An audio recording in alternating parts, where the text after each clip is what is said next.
அனைவருக்கும் வணக்கம். வெல்கம் அவர் VPowerS mathematical institute. இன்னைக்கு உங்களுக்கு நான் என்ன சொல்ல போறேன்னா, வாழ்க்கையில் வெற்றி பெற வேண்டும் என்றால் விடாமுயற்சியை உங்கள் நண்பனாக்கிக் கொள்ளுங்கள். ஓகேவா? சரி, இன்னைக்கு என்ன பண்ண போறோம்? டே 13க்குள்ள போலாமா? சரி, மேக்ஸ்ல வந்து நம்ம 25 அவுட் ஆஃப் 25 கொஸ்டினும் அட்டன் பண்ணோம். அதான் நம்ம எய்ம். சரி, கொஸ்டின் நம்பர் வந்து 121 to 130 வரைக்கும் நம்ம போட்டுக்கலாம். இன்னைக்கு என்ன டாபிக்லனா ப்ரொபோர்ஷன் தான். ப்ரொபோர்ஷன்லயே சப் டாபிக் மாதிரி. ஓகேவா? Direct proportion, indirect proportion. தமிழ்ல சொல்லணும்னா நேர்மறை விகிதம், எதிர்மறை விகிதச்சமம், எதிர்மறை விகிதச்சமம். ஓகேவா? ஓகே, நம்ம இப்போ பார்க்க போகிறது எல்லாமே டைரக்ட் ப்ரொபோர்ஷன், இன்டைரக்ட் ப்ரொபோர்ஷன் தான் இந்த ப்ராப்ளம்ஸ் எல்லாமே. டைரக்ட் ப்ரொபோர்ஷன்ல 5, இன்டைரக்ட்ல 5 போடலாம். சரிங்களா? சரி, வாங்க வீடியோக்குள்ள போகலாம். இன்னைக்கு வந்து ரொம்ப முக்கியமான ப்ராப்ளம்ஸ் எடுக்க போகிறோம். இதுதான் வந்து நிறைய வந்து கொஷின் பேப்பரில் ரிப்பீட் ஆகிறது, நிறைய கொஷின் பேப்பரில் வந்து கேட்குற கொஷின் தான் இப்போ நம்ம எடுக்க போகிறோம். அதனால வீடியோ வந்து ஸ்கிப் பண்ணாமல் கண்டினியூஸாக பாருங்கள். சரியா? சரி, ஃபர்ஸ்ட் ப்ராப்ளம் போகலாமா? என்ன சொல்லியிருக்காங்க இதில்? இஃப் ஃபஸ்ட்டு நான் ப்ரொபோர்ஷன் சொல்லிடுறேன், டைரக்ட் இன்டைரக்ட் பற்றி. ஓகேவா? இப்போது டைரக்ட் ப்ரொபோர்ஷன். ஓகேவா? டைரக்ட் ப்ரொபோர்ஷன்ல எப்பவுமே டைரக்ட்லயும் சரி இன்டைரக்ட்லயும் சரி, என்ன டைரக்ட் ப்ரொபோர்ஷன் இன்டைரக்ட் ப்ரொபோர்ஷன் ரெண்டுத்துலயுமே சரி ரெண்டு வேரியபிள் கொடுத்துருப்பாங்க. எப்பவுமே ரெண்டு வேரியபிள் வச்சு தான் கம்பேர் பண்ணுவாங்க. அதனால நம்ம என்ன பண்ணிக்கிறோம், இந்த ஸ்கூல்லலாம் நம்ம கிராஃப் வரையறதுக்கு யூஸ் பண்ணுவோம் இல்லையா, சார்ட் மாதிரி, இப்படி XYக்கு அந்த மாதிரி வச்சுக்கோங்க. ஓகேவா? எக்ஸ் ஒய்னு எப்பவுமே என்ன பண்ணியிருப்பாங்க, ஒரு ரெண்டு வேரியபிள் நமக்கு கொடுத்துருப்பாங்க. சரியா? இப்போ என்ன பண்ண போறோம்னா, டைரக்ட் ப்ரொபோர்ஷன்ல எனக்கு இரண்டு வேரியபிள் கொடுத்துருப்பாங்க இல்லையா, x1 x2னு ரெண்டு நம்பர்ஸ் கொடுத்துருப்பாங்க, x1 x2னு. ஓகேவா? அதே மாதிரி y ரிலேட்டடாகவும் ரெண்டு நம்பர் இருக்கும், y1 y2னு.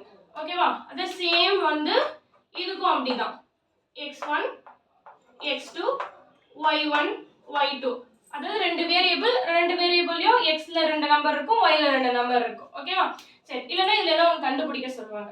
சரி, இப்போ பாருங்க, டைரக்ட் ப்ரொபோர்ஷன்னா ஃபார்முலா என்னன்னு எழுதிடுவேன். இது அப்படியே ஜஸ்ட் டிவைட் பண்ண வேண்டியதுதான் இது ரெண்டுத்தையும். அதாவது x1 by y1 equal to x2 by y2. புரிஞ்சுச்சா என்ன பண்ணிருக்கோம்னு? டைரக்ட் ப்ரொபோர்ஷன்னா இதுதான் உங்க ஃபார்முலா, டிவிஷன்ல எழுதுறது. என்னது? x1 by y1 equal to x2 by y2. புரிஞ்சுச்சா? அதே மாதிரி இன்டைரக்ட் ப்ரொபோர்ஷன்ல என்ன ஃபார்முலா சேஞ்ச் ஆகுதுன்னா, மல்டிபிள். இப்போ எங்க இது ரெண்டுத்தையும் டிவைட் பண்ணுமோ அதே மாதிரி இங்க ரெண்டுத்தையும் மல்டிபிள் பண்ணணும். அவ்வளவுதான். என்னன்னா x1 y1 equal to x2 y2. That's all. ஓகேவா? இதுதான் உங்களுடைய இன்டைரக்ட் ப்ரொபோர்ஷன். ஓகேவா? அப்ப டைரக்ட்னா இது ரெண்டுத்தையும் அப்படியே டிவைட் பண்ணனும். பாருங்க, x1 y1 எழுதிருக்கிறத அப்படியே டிவைட் பண்ணி ஈக்குவல் பண்ணிட்டேன். இங்க எழுதிருக்கிறத அப்படியே மேலேயும் கீழேயும் மல்டிபிள் பண்ணி எழுதிக்கிட்டோம். புரிஞ்சுச்சா? இந்த ஃபார்முலா மட்டும் நோட் பண்ணி வச்சுக்கோங்க. அதுபடி தான் இப்போ ஃபுல்லாவே நம்ம எழுத போறோம். சரியா? சரி, வாங்க ப்ராப்ளம்க்குள்ள போலாமா? இது உங்களுக்கு கிளியரா இருக்கும்னு நினைக்கிறேன். இப்போ ப்ராப்ளம் பார்க்கலாம். ப்ராப்ளம் பார்க்கும்போது இன்னும் உங்களுக்கு கொஞ்சம் புரிய ஆரம்பிக்கும். ஓகேவா? சரி, பாருங்க, ஃபர்ஸ்ட் என்ன சொல்லிருக்காங்க, if 6 children shared 24 pencil equally. அதாவது 6 children என்ன பண்றாங்க, 24 பென்சிலை ஈக்குவலா ஷேர் பண்ணிக்கிறாங்க. அடுத்தது, how many pencil are required for 18 children. ஓகேவா? அப்போ 6 பேர் வந்து 24 பென்சிலை ஈக்குவலா ஷேர் பண்ணிக்கிட்டாங்க அப்படின்னா, அப்ப 18 பேர் வந்து 18 சில்ட்ரன் வந்து அதே பென்சிலை எவ்வளோ, ஐ மீன் ஈக்குவலா எப்படி ஷேர் பண்ணுவாங்க, அதான் கொஸ்டின் கேட்குறாங்க. முதல்ல கொடுத்துருக்க டேட்டாவை நம்ம எழுதிக்கலாம். சரியா? இப்போ 121க்கு நான் என்ன சொன்னேன், எக்ஸ் ஒய்னு ரெண்டு வேரியபிள் கொடுத்துருப்பாங்க அப்படின்னு சொன்னேன் இல்லையா. இங்க பாருங்க, என்னென்ன ரெண்டு டிஃப்ரெண்ட் கேட்டகரியில இருக்கும். இங்க என்ன இருக்கு, சில்ட்ரனும் பென்சிலும் தான் இருக்கு இல்லையா. அப்போ ஒன்னு சில்ட்ரன் ஒன்னு பென்சில். இப்போ இதுல எது எக்ஸ்னு ஃபிக்ஸ் பண்றதுல ஒரு இம்பார்ட்டன்ட் இருக்கு. அதை மட்டும் ஃபிக்ஸ் பண்ணிட்டீங்கன்னா எல்லா ப்ராப்ளத்துக்கும், டைரக்ட்டுக்கும் சரி இன்டைரக்ட்டுக்கும் சரி சேம் மெத்தட் தான். புரிஞ்சுச்சா? சரி, இப்போ எதை எக்ஸா ஃபிக்ஸ் பண்ண போறோம்னா, எந்த வேரியபிளுக்கு ரெண்டு நம்பருமே கொடுத்துருக்காங்க, ரெண்டு வேல்யூமே கொடுத்துருக்காங்க அப்படின்னா அதை தான் நம்ம சூஸ் பண்ணிக்கணும். ஓகேவா? இப்போ பாருங்க, இதுல என்ன இருக்கு, சில்ட்ரனுடையது தான். சில்ட்ரனை பத்தி தான் ரெண்டு நம்பரும் கொடுத்துருக்காங்க, 6 18. பென்சிலுக்கு 24 பென்சில் சொல்லிட்டாங்க, இன்னொன்னுக்கு எத்தனை பென்சில்னு கேட்குறாங்க. அப்போ கொடுத்துருக்க டேட்டா வந்து ஒன்று சில்ட்ரன், இன்னொன்று பென்சில். அப்போ ஃபஸ்ட்டு எதை எழுதணும் அப்படிங்கிறத நான் சொல்கிறேன். எதுக்கு 2 வேல்யூ கொடுத்துருக்காங்களோ அதுதான் ஃபஸ்ட்டு எழுதணும். அப்போ எதுக்கு 2 கொடுத்துருக்காங்க? சில்ட்ரனுக்கு தான் 2 கொடுத்துருக்காங்க. 2 வேல்யூமே கொடுத்துட்டாங்க. அப்போ ஃபஸ்ட்டு என்ன பண்ணேன்? சில்ட்ரன் எழுதிடுறேன். ஓகேவா? அடுத்தது பென்சில்.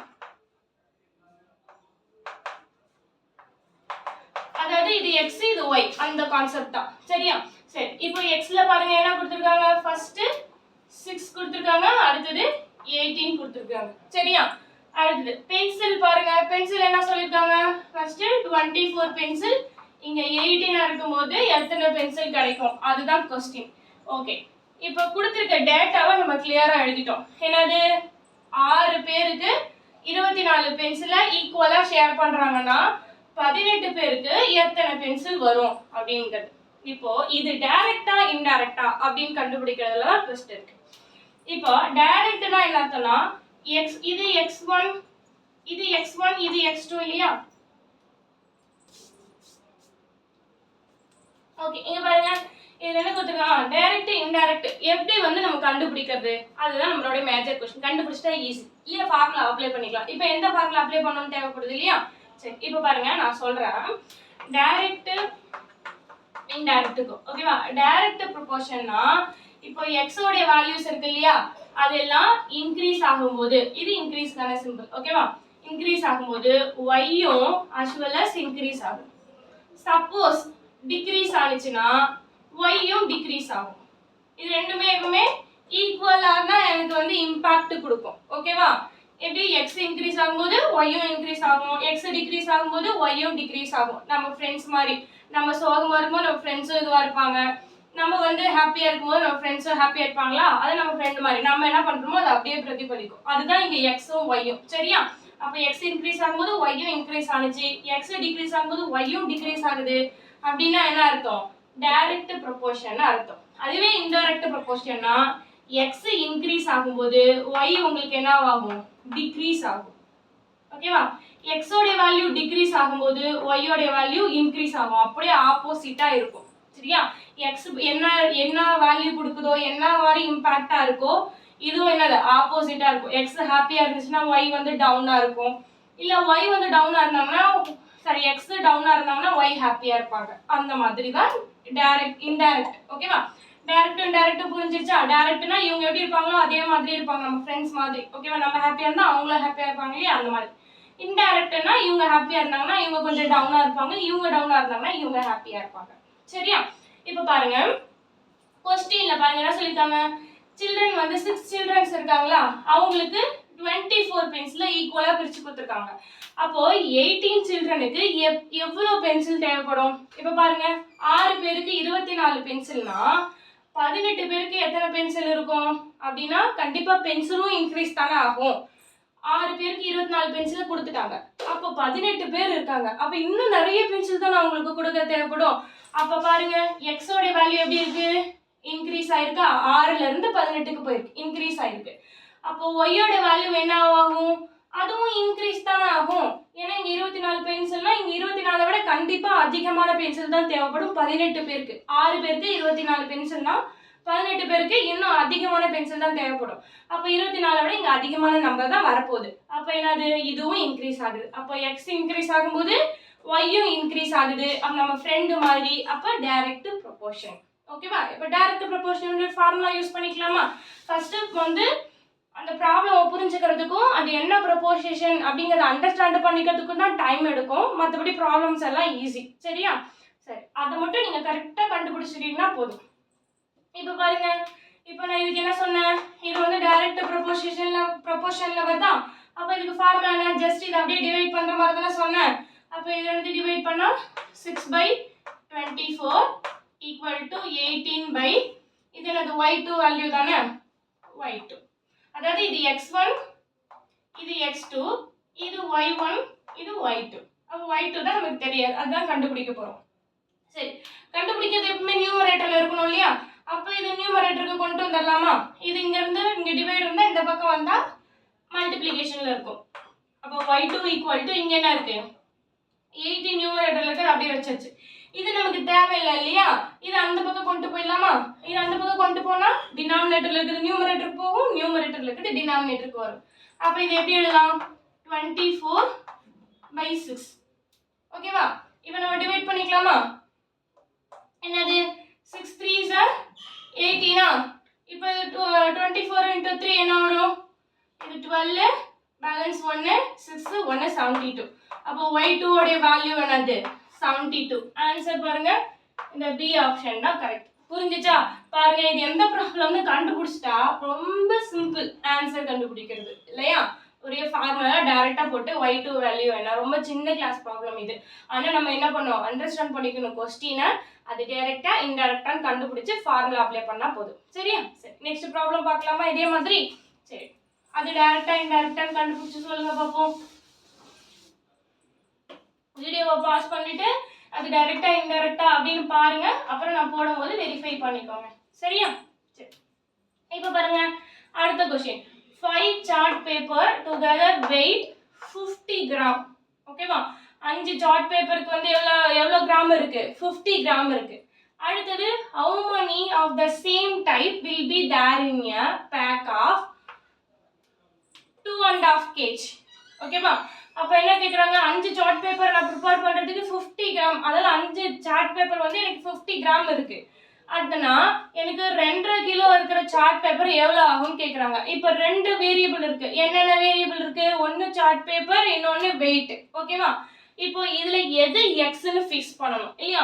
இப்போ பாருங்க, எது ரெண்டுத்துக்கும் வேல்யூ கொடுத்திருக்காங்க? கிலோகிராம், இங்க கிராம். அப்ப weight தான் கொடுத்திருக்காங்க இல்லையா? weightக்கு தான் ரெண்டு நம்பருமே கொடுத்திருக்காங்க. அப்ப ஃபர்ஸ்ட் x என்ன சூஸ் பண்ணனும்? நம்ம weight தான் சூஸ் பண்ணனும். ஓகேவா? அடுத்தது என்னோட சார்ட் பேப்பர்.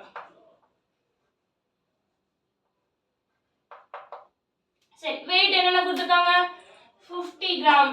அடுத்தது 2.5 கிலோ. கிலோவையும் நம்ம என்ன பண்ணிக்கணும்? கிராமா சேஞ்ச் பண்ணிக்கணும். யூனிட் எனக்கு ஒண்ணா தான இருக்கும். அப்ப 2.5 கிலோங்கிறது எத்தனை கிராம்? இப்போ பாருங்க, முதல்ல இது வந்து 2.5 கிலோங்கிறது நம்ம மிக்ஸ்டு ஃபிராக்ஷனா மாத்திக்கலாமா? ஏன்னா 2 2 4 4 1. அப்போ 5/2 kg. ஓகே, இப்போ 1 kgங்கிறது என்னது? 1000 கிராமா? அப்ப இது 1000 ஆல மல்டிபிள் பண்ணிக்கணும். அப்போ 5/2 into 1000. இப்போ இத டிவைட் பண்ணா என்ன வரும்? 5 2 10 மீதி 0. அப்ப 500. 500 into 5 என்னது? எனக்கு 2500 ரூபாய். Okay, 500 gram. ஓகேவா? சரி, அதாவது 2.5 கிலோங்கிறது எத்தனை கிராம்? 2500 கிராம். அதுதான் இங்க எழுத போறோம், 2500 கிராம். ஓகேவா? புரிஞ்சுச்சா என்ன பண்ணிருக்கோம்னு? ஜஸ்ட் weight தான் ரெண்டு வேல்யூமே கொடுத்திருக்காங்க, அதனால ஃபர்ஸ்டா அதை எழுதிக்கிட்டேன் 50, இன்னொன்னு 2.5 கிலோ. 2.5 கிலோங்கிறது எத்தனை கிராம்னு கால்குலேட் பண்ணிக்கிறேன். கிலோங்கிறது 1000 கிராம், அதனால 1000 ஆல மல்டிபிள் பண்ணி எழுதிக்கிட்டோம். சரியா? அப்ப 2500 கிராம். இப்போ அடுத்து பாருங்க, சார்ட் என்ன கொடுத்திருக்காங்க? இங்க 5 சார்ட். இதெல்லாம் என்னன்னு நம்மள கேக்குறாங்க. இது டைரக்டா இன்டைரக்டா பாருங்க.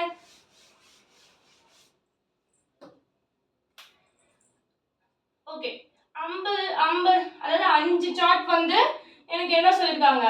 50ன்னு சொல்லிருக்காங்க. ஓகேவா? 50 கிராம் இருக்கு. அப்ப கிராம் இன்க்ரீஸ் ஆயிடுச்சு. அப்பனா இந்த சார்ட் எவ்வளவு இருக்கும்? ஒரு 5 பேப்பரே வந்து எனக்கு 50 கிராம் இருக்குன்னு சொல்லிருக்காங்க. அப்ப 2500 கிராம் இருக்குன்னா அப்ப எத்தனை பேப்பர் இருக்கும் அப்படின்னு கேக்குறாங்க. அப்ப என்ன இருக்கு? பேப்பர் இன்க்ரீஸ் தானா இருக்கும். ஏன்னா 5 பேப்பருக்கே 50 கிராம் வந்திருக்கு. அப்ப அட்லீஸ்ட் 5 விட கண்டிப்பா அதிகமா இருந்தா தானே எனக்கு 2500 கிராம் போகும். புரிஞ்சுச்சா? 5 பேப்பரே 50 கிராம். அப்ப இங்க எத்தனை பேப்பர் இருந்தா 2500 கிராம் போகும்? அதுதான் क्वेश्चन. அப்ப பாருங்க, 50 2500 இது வந்து எப்படி ஆயிருக்கு? இன்க்ரீஸ் ஆயிருக்கு. இப்போ இத செக் பண்ணனும். 5 காட்டிலும் கண்டிப்பா இது பெரிய நம்பரா தான இருக்கும். ஏன்னா 5 பேப்பருக்கு 50. அப்ப இது எவ்வளவு இருக்கணும்? 5 விட கண்டிப்பா அதிகமா தான் இருக்கும். அப்ப எப்படி? இன்க்ரீஸ். அப்ப ரெண்டுமே இன்க்ரீஸ் ஆகிறதுனால நம்ம என்ன பண்ணிக்கலாம்? டைரக்ட் போய்க்கலாமா? அப்ப டைரக்ட் ப்ரொபோர்ஷனுக்கு ஃபார்முலா என்னது? இது அப்படியே டிவைட் பண்ணி ஈக்குவல் பண்றதுதான். அப்போ 50/5 ஈக்குவல் டு 2500 பை இது என்னது? y2. ஓகேவா? இப்போ y2 அந்த பக்கம் திரும்பி இதெல்லாம் இந்த பக்கம் கொண்டு வந்துடலாமா? அப்போ y2 ஈக்குவல் டு 2500 அங்கேயே தான் இருக்கு. இது எப்படி இருக்கும்? இது அப்படியே ரெசிப்ரோக்கலா மாறும் இல்லையா? அப்போ 5/50. அப்போ 0 0 கேன்சல் ஆயிடுமா? அடுத்து என்னது? இது 5 5s are 25. இது 0 50 இருக்கு. அப்ப மறுபடியும் என்ன பண்ணணும் நம்ம 5 ஆல மல்டிபிள் பண்ணிக்கலாம். 5 ஆல மல்டிபிள் பண்ணா உங்களுக்கு என்ன கிடைக்கும் 250. அப்போ y2ங்கிறது என்னது உங்களுக்கு 250.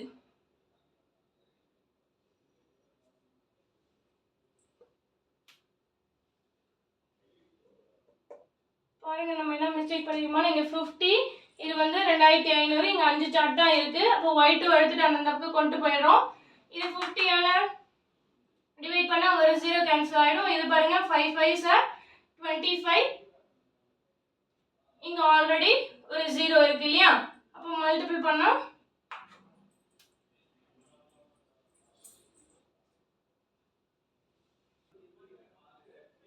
ஓகே ஆன்சர் என்னது இதுக்கு 250 இல்லையா?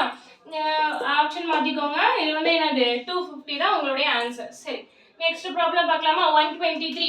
சரி 123க்கு என்ன சொல்லிருக்காங்க?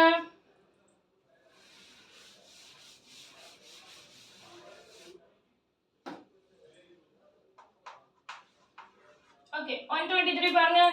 அன்பு bought 2 notebooks for 24 rupees. How much money will he needed to buy 9 books? ஓகேவா? அதாவது அவங்க என்ன பண்ணிருக்காங்க, அன்பு வந்து 2 நோட் புக்ஸ் வாங்கியிருக்காங்க 24 rupeesக்கு. How much money, எவ்வளவு மணி தேவைப்படுது எனக்கு 9 புக்ஸ் வாங்குறதுக்கு? ஓகேவா? கொடுத்திருக்க டேட்டா ஃபர்ஸ்ட் எழுதிக்கலாம். இப்போ நோட் புக்கு தான் ரெண்டுமே வேல்யூ கொடுத்திருக்காங்க. அப்ப ஃபர்ஸ்ட் எக்ஸ்ங்கிறது என்னது நோட் புக்கா? அப்போ புக்கோட இதுதான் கொடுக்குறாங்க. ஃபர்ஸ்ட் என்ன கொடுத்திருக்காங்க 2, அடுத்தது 9, அப்புறம் ருபீஸ். ஓகேவா? அப்ப ருபீஸ் வந்து உனக்கு என்ன கொடுத்திருக்காங்க ஃபர்ஸ்ட் 24 rupees. இதுதான் என்னன்னு கேக்குறாங்க. இப்போ இது டைரக்டா இன்டைரக்டான்னு பார்க்கணும். சரி அதாவது என்னது 2 புக்கோட விலை 24 ரூபாய். அப்போ 9 புக்கோட விலை என்னன்னு கேக்குறாங்க. சரியா? அப்ப இது என்னது 2ல இருந்து 9 இன்கிரீஸ் ஆயிருக்கு. அப்ப இத பார்க்கணும். அடுத்தது 2 புக்கோட விலை 24னா 9 புக் வாங்கும்போது என்ன ஆகும்? கண்டிப்பா 24 விட அதிகமா தான் ஆகும். அப்ப இது என்னது இதுவும் இன்கிரீஸ் ஆகுது. அப்ப உங்களுக்கு என்னது இதுவுமே டைரக்ட் ப்ரொபோர்ஷன் தான். அப்ப இதோட ஃபார்முலா நம்ம ஜஸ்ட் இத டிவைட் பண்ண வேண்டியதானே. அப்ப 2/24 = 9/y2. அப்ப y2 தேவைன்னா y2 = 9 அப்படியே வச்சுக்கிட்டு இது அப்படியே இங்க தலைகீழா போடணும். 24/2. ஓகேவா? இத இப்ப 2 ஆல டிவைட் பண்ணலாமா? அப்ப 1 12. இப்போ இத 12 ஆல மல்டிபிள் பண்ணும்போது 9 2 are 8. 18 அப்ப பேலன்ஸ் 1 ஒரு 9 and 10 108. அப்ப y2 ஓட வேல்யூ என்னது உங்களுக்கு 108. அவ்வளவுதான். எவ்வளவு சிம்பிளான ப்ராப்ளம் பாருங்க. ஆனா லாஜிக் புரிஞ்சாலே போதும். ரொம்ப சிம்பிளா போடலாம். சரி அடுத்த ப்ராப்ளம் போலாமா?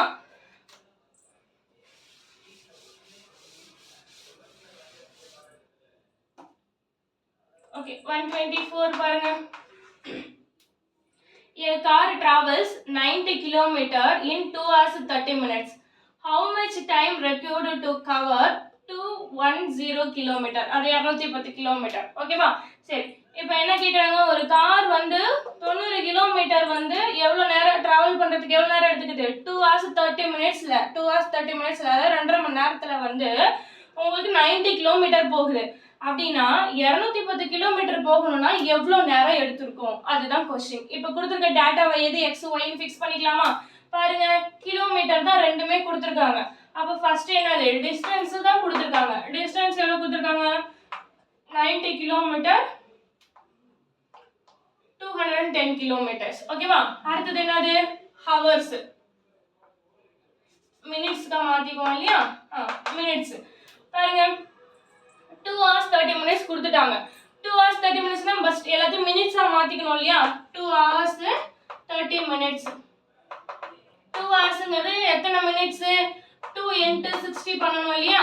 2 × 60 னா 120 6 2 12 120 பிளஸ் எத்தனை 30.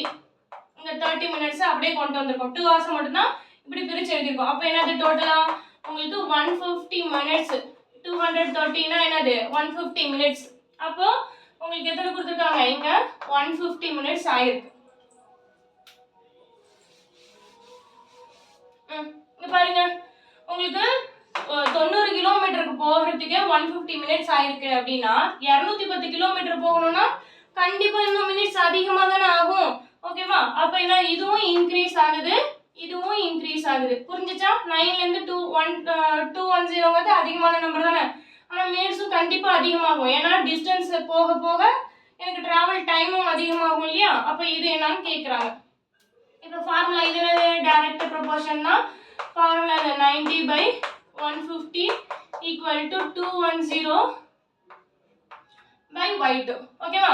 இப்போ y2 அந்த பக்கம் எடுத்து போயிட்டு மீதியில் அந்த பக்கம் எடுத்துடலாமா? அப்போ y2 equal to 210 into 150 divided by 90. இப்போ 0 0 கேன்சல் பண்ணிடலாமா? இப்போ இது 3 டேபிள் அடிக்கலாமா? 3 3s are 9. இங்க என்னது 5 3s are 15. அடுத்தது இதை வந்து அடிக்கலாமான்னு பாருங்க. இது 7 7 3s are 21 இல்லையா? மீதி 0. இப்போ 5 ஆல மல்டிபிள் பண்ணிக்கலாமா? 5 ஆல மல்டிபிள் பண்ணா 7 5s are 35. அப்ப 350. அப்ப உங்களுடைய ஆன்சர் என்னது? 350. ஓகே, இது வந்து நம்ம என்ன பண்ணணும்? இப்போ இங்க क्वेश्चनல பாருங்க 124க்கு எல்லா ஹவர்ஸ் மினிட்ஸ் பிரிச்சு கொடுத்திருக்காங்க.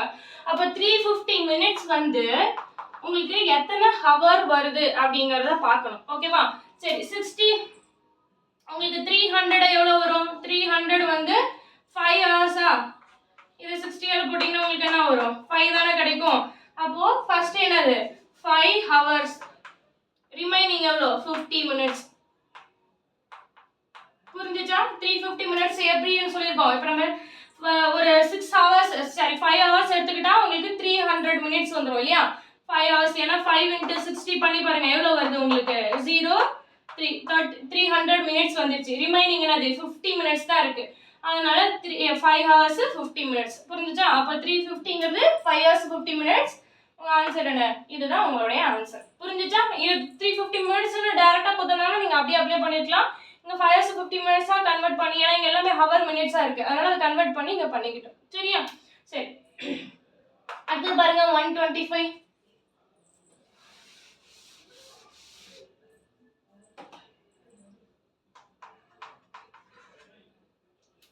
A postman can sort out 758 letters in 6 hours. How many letters can be sorted in 9 hours? ஓகேவா? என்ன சொல்லிருக்காங்க? ஒரு போஸ்ட்மேன் வந்து அந்த டெலிவரி பண்றாங்க 758 லெட்டர்ஸை எவ்வளோ? 6 மணி நேரத்தில்.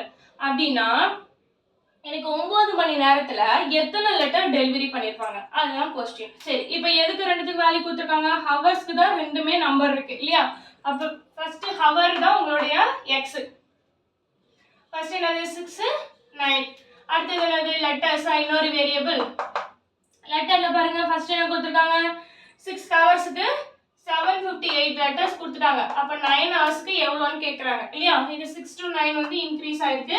இப்போ இது பாருங்க 6 ஹவர்ஸ்ல வந்து 758 லெட்டர் கொடுத்துருக்காங்கன்னா அப்போ 9 ஹவர்ஸ்க்கு என்ன பண்ணுவாங்க? இன்னும் அதிகமான லெட்டர் தானே கொடுத்துருப்பாங்க. அப்போ இது 758 விட அதிகமாக தானே இருக்கு. அப்போ இதுவும் இன்க்ரீஸ் ஆகுது. அப்போ என்னது? டைரக்ட் ப்ரொபோர்ஷனா? டைரக்ட் ப்ரொபோர்ஷன் அப்படியே டிவைட் பண்ணி எழுதிக்கலாமா? 6/758 equal to 9/y2.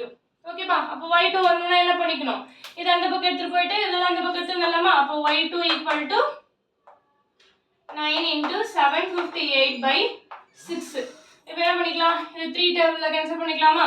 3 3s are 9, 3 2s are 6. மறுபடியும் இது 2 ஆல பண்ணும்போது உங்களுக்கு என்ன கிடைக்கும்?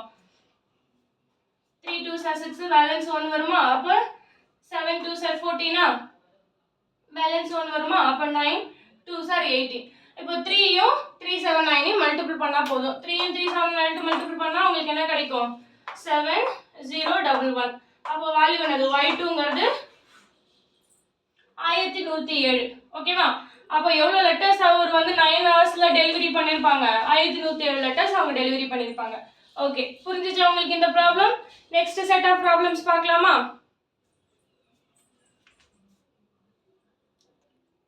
சரி, அடுத்த ப்ராப்ளம் பார்க்கலாமா? 126. இது பாருங்க, क्वेश्चन என்ன கொடுத்திருக்காங்க? 60 workers can spin a bale of cotton in 7 days.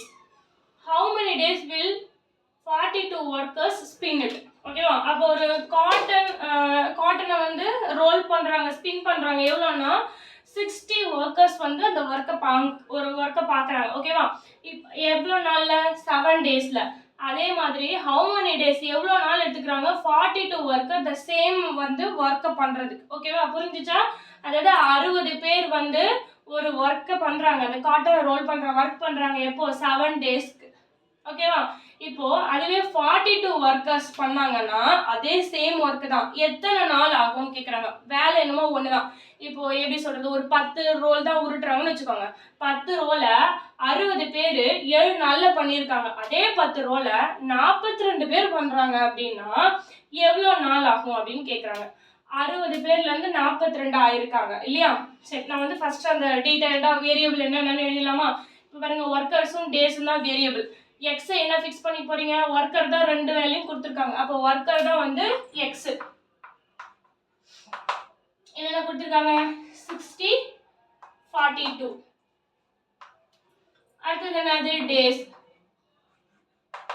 7 days. இங்க என்னன்னு கேட்குறாங்க. ஓகேவா, சரி இப்போ பாருங்க, 60 ஒர்க்கர்ஸ் வந்து 7 டேஸ்ல ஒரு ஒர்க்கை முடிக்கிறாங்க. இது ஃபர்ஸ்ட் என்ன ஆயிருக்கு? டிக்ரீஸ் ஆயிருக்கா? 60லேருந்து 42 டிக்ரீஸ் ஆயிருக்கு. இது என்ன ஆகுதுன்னு தான் பார்க்க போறோம். இப்போ பாருங்க, 60 ஒர்க்கர்ஸ் 60 பேர் வந்து 7 நாள்ல ஒர்க்கை முடிச்சிருக்காங்க. இப்போ கொஞ்சம் பேரை கம்மி பண்ணிட்டாங்க. ஓகேவா, அப்ப 42 பேர் அதே ஒர்க்கை தான் எத்தனை நாள் பண்ணுவாங்க? கண்டிப்பா இதை விட அதிகமாக தானே ஆகும். ஏன்னா 60 பேர் வந்து 7 நாள்ல முடிச்சிருக்காங்க. அப்போ அதே ஒர்க்கை 42 பேர் பாதி பேர் தூக்கிட்டாங்க. அப்போ என்ன ஆகும்? 42 பேர் பண்ணும்போது டேஸ் வந்து என்னவாகும்? இன்க்ரீஸ் ஆகும் இல்லையா? அப்போ பாருங்க, ஒர்க்கர் வந்து கம்மியா இருக்காங்க, டேஸ் வந்து இன்க்ரீஸ் ஆயிருக்கு. ரெண்டும் எப்படி இருக்கு? எதிர்மறையா இருக்கு. அப்ப நான் என்னது? இன்டைரக்ட். ஓகேவா, இன்டைரக்ட் ப்ரொபோர்ஷன் போயிடணும். இப்போ இன்டைரக்ட் ப்ரொபோர்ஷன் ஃபார்முலா இருக்கா? இது ரெண்டுத்தையும் இப்போ என்ன பண்ணணும்? மல்டிபிள் பண்ணணும். அப்போ 60 × 7 = 42 × y2. புரிஞ்சுச்சா? டைரக்ட்னா இதை டிவைட் பண்ணிக்கணும், ஞாபகம் இருக்கு தானே? இன்டைரக்ட்னா என்னது? இது ரெண்டுத்தையும் அப்படியே மல்டிபிள் பண்ணி எழுதணும். நமக்கு தேவை y2 தான். அப்போ 42 இந்த பக்கம் கொண்டு வந்துடலாம். அப்போ என்னது? சரி, அடுத்ததுல எழுதோ 60 × 7/42 = y2.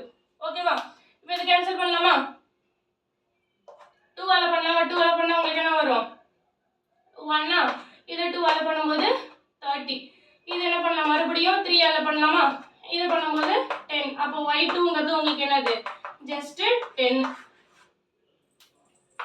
ஓகேவா, அப்ப என்ன ஆகும்? 10 டேஸ் ஆகும் 42 ஒர்க்கர்ஸா கம்மி பண்ணாங்கன்னா. சரியா, அடுத்தது 127க்கு போலாமா? புரிஞ்சுச்சா? நம்ம அது ஃபர்ஸ்ட் கான்செப்ட் அண்டர்ஸ்டாண்ட் பண்ணிக்கிறதுக்கு தான் டைம் எடுக்கும். கான்செப்ட் புரிஞ்சிச்சுன்னா ஈஸியா போடலாம். 1 மினிட் ஒர்க் தான். சரி பாருங்க, அடுத்தது the cost of 1 box tomato is 200. ஒரு பாக்ஸோடைய டொமேட்டோ வந்து 200 சொல்லிட்டாங்க. When then had a money to buy a 13 box. அவர் எவ்வளவு பாக்ஸ் வாங்கியிருக்காரு? 13 பாக்ஸ் வாங்கியிருக்காரு.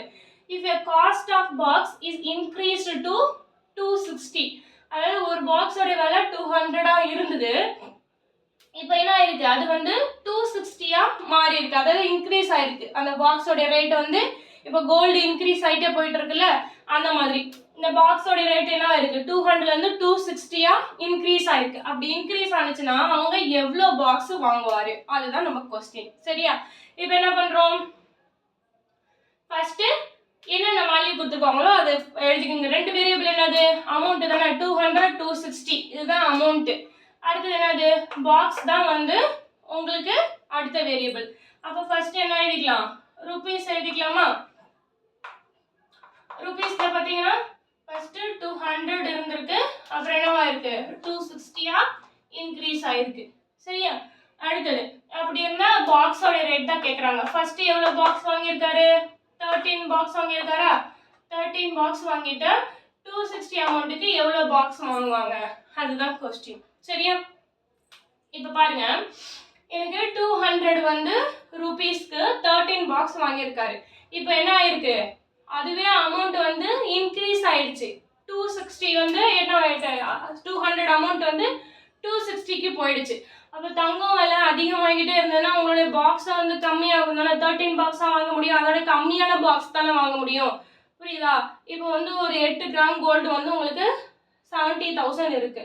இப்போ சப்போஸ் 70 வந்து 90,000 ஆயிடுச்சு. அப்போ அதே 8 கிராம் வாங்க முடியுமா? இல்லை, அதை விட கம்மியாக தானே வாங்க முடியும். இப்போ கோல்டு ரேட் மாதிரி தான். அப்போ ரேட் வந்து இன்க்ரீஸ் ஆயிடுச்சு.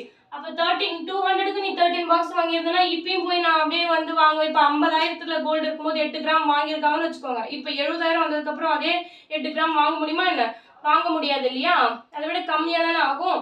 அப்போ என்ன ஆகும்? இங்கே இது டிக்ரீஸ் ஆகும். ஓகேவா?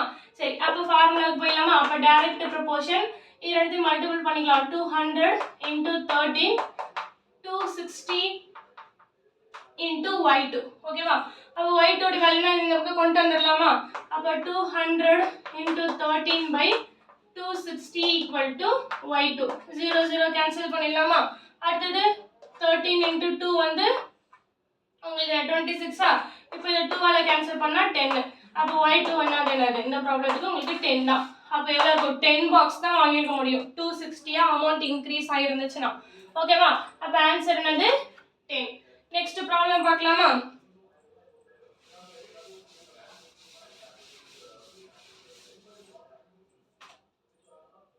Six pumps are required to fill a water sump in 1 hour 30 minutes. ஓகேவா? அப்போ 6 pumps வச்சு நான் ஒரு வாட்டர் டேங்கை ஃபில் பண்ணுறேன். எவ்வளோ மணி நேரம் ஆகுதுன்னா 1 hour 30 minutes ஆகுது. What will be the time taken to fill the sump in one pump is switched off? அப்போ ஒரு பம்பை நான் சுவிட்ச் ஆஃப் பண்ணதுக்கு அப்புறம் எவ்வளோ நேரம் ஆகும்னு கேட்குறாங்க. அப்போ இங்கே ரெண்டு என்னது? பம்ப்ஸும் ஹவரும் தான் ரெண்டு வேரியபிள். இப்போ ஃபர்ஸ்ட் எது வேரியபிள் எழுதணும் பாருங்க. எதுக்கு ரெண்டுத்துக்கு வேல்யூ கொடுத்துருக்காங்க? ரெண்டுத்துக்குமே ஒரு பம்ப்லேயும் ஒரு வேல்யூ தான் இருக்குது, ஹவர்லேயும் ஒரு வேல்யூ தான் இருக்குது. இன்னொன்று கொடுக்கல இல்லையா? அப்போ இன்னொன்று இன்டெரக்டாக கொடுத்துருக்காங்க. என்னது கொடுத்துருக்காங்க பாரு? One pump is switched off. அப்போ ஒரு பம்பை ஆஃப் பண்ணிட்டா மீதி எவ்வளோ இருக்கும்? 5 பம்ப்.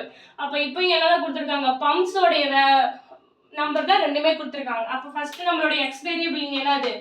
பம்ப்.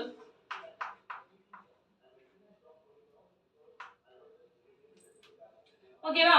உனக்கு எவ்வளவு கொடுத்துருக்காங்க பம்ப்ஸ்?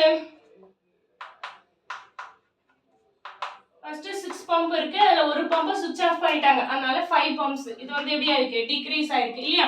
சரி, அடுத்தது பாருங்க. ஹவர்ல நான் எழுதுறேன்னா மினிட்ஸ்ல எழுதிக்கலாமா?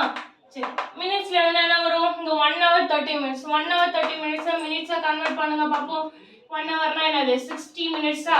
அப்போ 30 வந்து உங்களுக்கு என்னது? 90 மினிட்ஸ். அப்போ 1 hour வந்து நான் என்னன்னு எழுதிக்கிறேன்? 90 மினிட்ஸ்னு எழுதிக்காச்சு. ஓகேவா? இப்போ இதுதான் என்னன்னு கேட்குறாங்க. இப்போ பாருங்க, 6 பம்பு ஒரு டேங்கை ஃபில் பண்ணிட்டு இருக்கிறதுக்கு 90 மினிட்ஸ் ஆயிடுச்சு. அப்போ ஒரு பம்பை ஆஃப் பண்ணிட்டாங்க. அப்போ 5 பம்பு தான் இருக்கு. 5 பம்பு வந்து அதே 90 மினிட்ஸ் எடுக்குமா? அதை விட அதிகமாக இருக்குமா கம்மியாக இருக்குமா? கம்மியாக தானே எடுக்கும். ஏன்னா ஒரு பம்பை ஆஃப் பண்ணிட்டாங்க. அப்போ 6 பம்பு ஓடும் போதே 90 மினிட்ஸ் ஆயிருக்கு. ஒரு பம்பு இல்லைன்னா என்னவா இருக்கும்? கம்மியாக தான் ஆயிருக்கும் இல்லையா? அப்போ இது என்னவா இருக்கும் உங்களுக்கு? அதாவது மினிட்ஸ் வந்து இன்க்ரீஸ் ஆயிருக்கும். அதாவது நான் சொல்றேன், கிளியரா புரிஞ்சுக்கோங்க. பம்பு வந்து ஒன்று ஆஃப் பண்ணிட்டாங்க. அப்போ 5 பம்பு தான் இருக்கு. இங்க மினிட்ஸ் பாருங்க, 6 பம்புக்கு வந்து 90 மினிட்ஸ் போயிருக்கு. அப்போ ஒரு பம்பு ஆஃப் பண்ணிட்டாங்கன்னா என்ன இருக்கும்? மினிட்ஸ் இன்க்ரீஸ் ஆயிருக்கும். 90 மினிட்ஸ்ல இருந்து அதிகமான நேரம் தானே எடுத்துருந்துருக்கும். ஒரு பம்பு கம்மியா இருக்குன்னா அப்போ அந்த டைம் வந்து இன்க்ரீஸ் ஆயிருக்கும். அப்போ இங்க அந்த டைம் இன்க்ரீஸ் ஆயிருக்கும். அப்போ பாருங்க, இன்டைரக்ட் ப்ரொபோர்ஷனா? இன்டைரக்ட் ப்ரொபோர்ஷன்னா இந்த ஃபார்முலா இது மல்டிபிள் பண்றதானே? 60 into 90 5 into y2. அப்போ y2 ஓட வேல்யூ என்னது? 6 into 90 by 5 equal to y2. இப்போ இதை வந்து 5 ஆல வந்து டிவைட் பண்ணலாமா? இப்போ இதை 5 ஆல டிவைட் பண்ணா உங்களுக்கு என்ன வரும்? 5 மீதி 4 8. ஓகேவா? அப்போ இது 8 ஆல மல்டிபிள் பண்ணா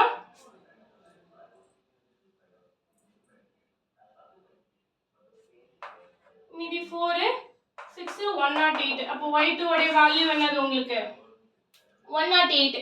இப்போ இந்த 108 நீங்க என்ன பண்ணுங்க பாருங்க, எதுவுமே மினிட்ஸா இல்ல, இது 108 மினிட்ஸ் இல்லையா? இங்க ஹவரா கேக்குறாங்க. அப்போ ஒரு 1 ஹவருக்கு எவ்வளவு? 60 மினிட்ஸா? 60 போக ரிமைனிங் என்ன இருக்கு? 48. அப்போ 1 hour 48 மினிட்ஸ். ஓகேவா? 60 plus 48 தான் எனக்கு வந்து 108. அப்போ உங்களுக்கு என்ன? 1 hour 48 மினிட்ஸ் எங்க இருக்கு? இதுதான் உங்களுடைய ஆன்சர். ஓகேவா? சரி, நெக்ஸ்ட் ப்ராப்ளம் பார்க்கலாமா? இப்போ இது இன்க்ரீஸ் ஆகும்போது இது டிக்ரீஸ் ஆகுதா, இது டிக்ரீஸ் ஆகும்போது இது இன்க்ரீஸ் ஆகுதா அப்படிங்கறத நம்ம செக் பண்ணிக்கிறோம். சரியா? செக் பண்ணிட்டா போதும், நம்ம ஃபார்முலாக்குள்ள போயிடலாம். சரி, நெக்ஸ்ட் பாருங்க.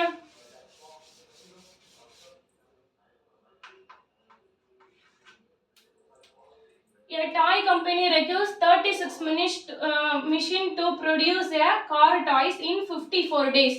ஒரு டாய் கம்பெனி என்ன பண்றாங்கன்னா 36 மிஷின் வச்சிருக்காங்க. கார் டாய்ஸை வந்து ப்ரொடியூஸ் பண்றாங்க. ஓகேவா? எவ்வளோ நாள்? 54 நாள் ஆகுது. அதுவே how many machine would be required to produce the same number of toys in 81 days? ஓகேவா? சரி, இப்போ நான் டேஸ் தான் ஃபர்ஸ்ட் கொடுத்துருக்காங்க. அப்போ நான் வந்து என்ன பண்ணிக்கலாம்? டேஸ் வந்து எக்ஸ்ட்ரா எழுதிக்கலாமா? 54 டேஸ், இங்க 81 டேஸ். இது வந்து இன்க்ரீஸ் ஆயிருக்கு இல்லையா? அடுத்தது என்ன கேட்குறாங்க? மிஷின் தான் அடுத்தது கொடுத்துருக்காங்க இல்லையா? அப்போ நான் மிஷின் எழுதிக்கிறேன். 36 மிஷின் இங்க எவ்வளவுங்கறத क्वेश्चन. ஓகேவா? இங்க பாருங்க 54 டேஸ்ல வந்து எனக்கு நான் 36 மிஷின் வந்து 54 டேஸ்ல ஒரு 10 டாய்ஸ் வந்து கிரியேட் பண்ணி கொடுத்துருக்குன்னு வச்சுக்கோங்க. இப்போ அதுவே 81 டேஸ் ஆயிடுச்சு. அதே வந்து 10 டாய்ஸ் தான். அப்ப மிஷின் என்னவா இருந்திருக்கும்? யோசிச்சு சொல்லுங்க பாப்போம். இங்க பாருங்க 54 டேஸ் 36 மிஷின். ஓகேவா? 36 மிஷின் வந்து 10 டாய்ஸை வந்து 54 டேஸ் வரைக்கும் பண்ணி கொடுத்துருக்காங்க. அதே 10 டாய்ஸை இப்போ 81 டே இருக்கு. அப்போ மிஷின் என்னவா இருக்கும்? கம்மியாக இருந்திருக்கும் இல்லையா? இப்போ மிஷின் கம்மியாக இருந்ததுனால டேஸ் அதிகமாகிடுச்சு. அதே 10 டாய்ஸை செய்யறதுக்கு 54 நாள் தான் ஆயிருக்கு. இங்கே 81 நாள் ஆயிருக்கு. அப்போ என்னது? மிஷின் கம்மியாக இருந்திருக்கும். ஓகேவா? அப்போ இது என்னது? இன்டைரக்ட் ப்ரொபோர்ஷனா? அப்போ ஃபார்முலா என்னது? 54 இன்ட்டு 36 இங்கே 81 இன்ட்டு y2 வச்சுட்டு இந்த பக்கம் கொண்டு வரலாமா? அப்ப 54 36 by 81 into y2. ஓகேவா? இது என்னது? 7 9s are 54 சரி 6 9s are 54 இங்க 9 9s are 81. இது மறுபடியும் என்ன பண்ணலாம்?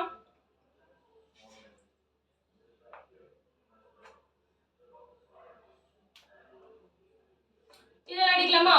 9 4s are உங்களுக்கு என்னது? 9 4s are 36. இப்போ இது 6 into 4 தான். அப்போ 24 equal to y2. அப்போ y2 ஓட வேல்யூ என்னது உங்களுக்கு? 24. ஓகேவா? சரி, நெக்ஸ்ட் ப்ராப்ளம் பார்க்கலாமா?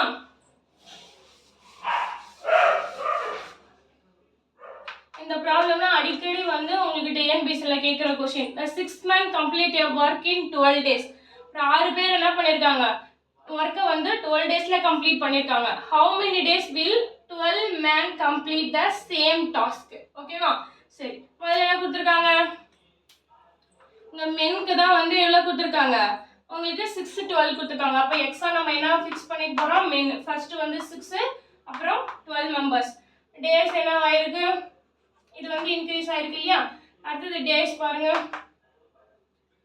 ஃபர்ஸ்ட் 12 டேஸ் கொடுத்துருக்காங்க. இது எவ்வளோன்னு தான் கேட்குறாங்க. சரி, இங்கே பாருங்க 6 பேர் வந்து ஒரு ஒர்க்கை வந்து 12 நாளில் முடிச்சிருக்காங்க. இப்போ இங்கே என்ன பண்ணியிருக்காங்க? இன்னும் 6 பேரை எக்ஸ்ட்ரா பண்ணியிருக்காங்க. 12 பேரை ஆட் இன்னும் 6 பேர் எக்ஸ்ட்ரா ஆட் பண்ணி 12 பேர் ஆகியிருக்காங்க. அதே ஒர்க்கு தான் என்னவாயிருக்கும்? 4 கம்மியாக இருக்கும் தானே? ஒரு 6 பேர் சேர்ந்து ஒரு வேலையை 12 நாளில் முடிக்கிறாங்கன்னா 12 பேர் அதே வேலையை தான் எத்தனை நாளில் முடிப்பாங்க? 12 விட கண்டிப்பாக கம்மியாக தான் முடிப்பாங்க இல்லையா? அப்போ என்ன ஆகுது? இது டிக்ரீஸ் ஆகுது இல்லையா? அப்போ எனக்கு என்னது? Indirect proportion. அப்போ ஃபார்முலா இதில் மல்டிபிள் பண்ணுறதானே? 6 into 12 into y2. அப்போ 12 கேன்சல் ஆகிடும். y2 ஓட வேல்யூ என்னது உங்களுக்கு? 6 தான். அப்போ 6 தான் உங்கள் ஆன்சர். புரிஞ்சுச்சா? அவ்வளோதான். இன்னைக்கு வந்து உங்களுக்கு புரிஞ்சிருக்கும். ஃபர்ஸ்ட் இந்த கான்செப்ட் அண்டர்ஸ்டாண்ட் பண்ணிக்கிறதுல தான் உங்களுக்கு கொஞ்சம் கஷ்டமா இருந்திருக்கும். பட் டைம் எடுத்துக்கிட்டு என்ன பண்ணீங்க? கான்செப்டை ஃபர்ஸ்ட் அண்டர்ஸ்டாண்ட் பண்ணிக்கோங்க. அடுத்தது வேர்டிங் ப்ராப்ளம் நிறைய இந்த மாதிரி டைப் தான் டிஎன்பிஎஸ்சில கேட்குறாங்க இல்லையா? அப்போ இந்த ப்ராப்ளம்லாம் என்ன பண்ணுங்க? வந்து கொஷினை முதல்ல அண்டர்ஸ்டாண்ட் பண்ணிக்கோங்க. என்ன கொடுத்துருக்காங்க, நம்ம என்ன கண்டுபிடிக்கணும். ஓகேவா? எக்ஸ் எது ஒய் எது ஃபிக்ஸ் பண்ணிக்கிட்டீங்கன்னா நீங்கள் ஈஸியாக ப்ராப்ளம்லாம் போட்டுடலாம். ஓகேவா? எது இன்க்ரீஸ் ஆகுது? எக்ஸ் இன்க்ரீஸ் ஆகும்போது ஒய்யும் இன்க்ரீஸ் ஆகுதா இல்லை டிக்ரீஸ் ஆகுதா அப்படின்னு செக் பண்ணிக்கோங்க. ரெண்டும் ஒரே மாதிரி இருந்தால் டைரக்ட், ரெண்டு வேற வேற மாதிரி இருந்தால் இன்டைரக்ட். அவ்வளோதான். சரியா? டைரக்டாக இருந்தால் அப்படியே மேலையும் கீழையும் டிவைட் பண்ணி ஈக்குவல் பண்ணிக்க வேண்டியதான். இன்டைரக்டாக இருந்தால் மேலையும் கீழையும் மல்டிபிள் பண்ணி ஈக்குவல் பண்ணிக்கணும். அவ்வளோதான். ஓகேவா? புரிஞ்சிருக்கும்னு நினைக்கிறேன். ஓகேவா? வேறு ஏதாவது டவுட் இருந்தால் கமெண்ட் சொல்லுங்கள். பிடிச்சிருந்தா லைக் பண்ணுங்கள். இதே மாதிரி டிஎன்பிஎஸ்சிக்கு ப்ரிப்பேர் பண்ணுற உங்கள் ஃப்ரெண்ட்ஸ் அண்ட் ஃபேமிலிக்கு ஷேர் பண்ணுங்கள். ஓகேவா? தேங்க்யூ.